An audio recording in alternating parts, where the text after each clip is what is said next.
छत्तीसगढ़ में 1.5 साल पहले सरकार बदल चुकी है, लेकिन कांग्रेस सरकार के समय के भ्रष्टाचार के मामले अब भी तूल पकड़ रहे हैं। अब गृह मंत्री विजय शर्मा ने कांग्रेस शासनकाल के दौरान अधिकारियों को बंधक बनाकर जबरन काम कराने का आरोप लगाया है, तो दीपक बैज ने उनको नसीहत दे डाली। छत्तीसगढ़ में कांग्रेस के 5 साल के काल में आयकर, ईडी, ईओडब्ल्यू और सीबीआई की जांचों का दौर लगातार चलता रहा। इन एजेंसियों ने कई बड़े अधिकारियों, मंत्रियों और बड़े कारोबारियों पर शिकंजा कसा। 7,000 करोड़ रुपए से ज्यादा के घोटालों में अब तक 11 एफआईआर दर्ज हो चुकी हैं। इन मामलों में छापेमारी और गिरफ्तारी जारी है।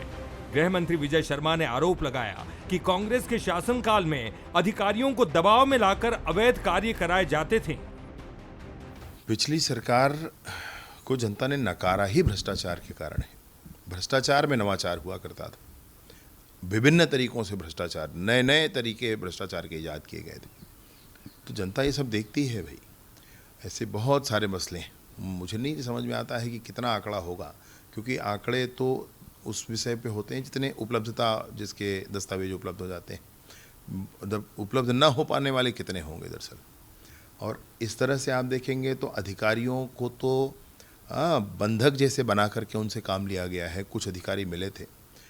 कांग्रेस शासन में शराब घोटाले, अवैध कोल परिवहन, डीएमएफ फंड घोटाला, महादेव सट्टा ऐप, कस्टम मिलिंग घोटाला जैसे बड़े भ्रष्टाचार सामने आए। गृह मंत्री के इस बयान के बाद कांग्रेस की प्रतिक्रिया भी आई।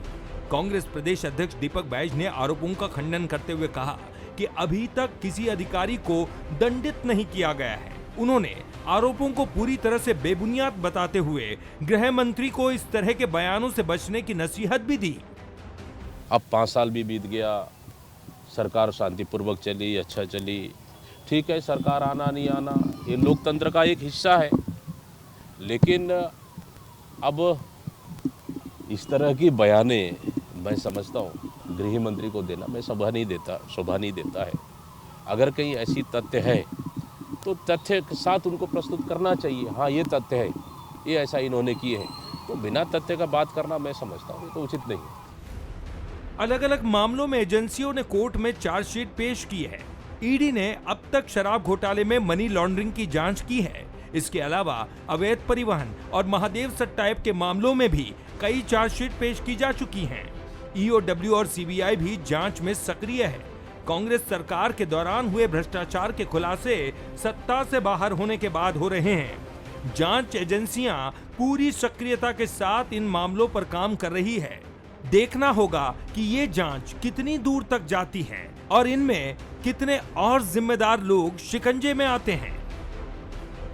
केंद्रीय एजेंसियां लगातार छत्तीसगढ़ के बड़े अधिकारी, नेता और कार्यकर्ता पर अपना शिकंजा कसते आ रही है और जांच यहां पर जो है पूरी टीम कर रही है। और ये भी कहा जा रहा है कि आने वाले समय में इसके आंकड़े और बढ़ेंगे और कई बड़े जिम्मेदार जेल के पीछे नजर आएंगे। अब देखना यह है कि कब तक ये कार्रवाई पूरी होती है और किस तरीके से बड़े लोगों का नाम और सामने आता है। कैमरामैन दीपक के साथ गौरव शुक्ला, बंसल न्यूज, रायपुर।